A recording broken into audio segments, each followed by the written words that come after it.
Hello friends, இப்போ நீங்கள் பார்த்துட்டு இருக்கிறது ஜாஸ் பிளஷிங் பியூட்டியோட லிப் ஸ்க்ரப். நம்முடைய முகத்தில் உள்ள ஸ்கின்னை விட உதடுகளில் உள்ள ஸ்கின்னு ரொம்ப மென்மையானது. அதனால தான் சீக்கிரத்தில் வறண்டு பொலிவிழந்து கருமை நிறமாகவும் மாறிடுது. இன்றைக்கி பல பேரோட பிரச்சனை இதுவாக இருக்குது. நம்மளோட லிப் ஸ்க்ரப்பில் என்ன ஸ்பெஷல் இருக்குதுன்னா, நம்ம இந்த லிப் ஸ்க்ரப்பில் ஷியா பட்டர், கோகனட் ஆயில், பாதாம் oil, vitamin E oil, honey, especially raspberry extracts இதில் ஆட் பண்ணியிருக்கோம். அதனால் நம்மளோட லிப் ஸ்க்ரப் யூஸ் பண்ணும் பொழுது இதில் உள்ள நம்ம உதட்டில் உள்ள டெட் செல்ஸ் எல்லாம் ரிமூவ் ஆகிடுது.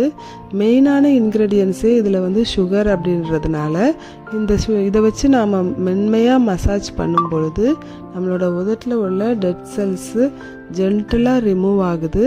அதனால் நம்மளோட லிப்ஸோட ஸ்கின்னோட அப்பியரன்ஸ் ஜென்ரலாகவே சாஃப்டாகவும் சப்பிளாகவும் ஆகுது.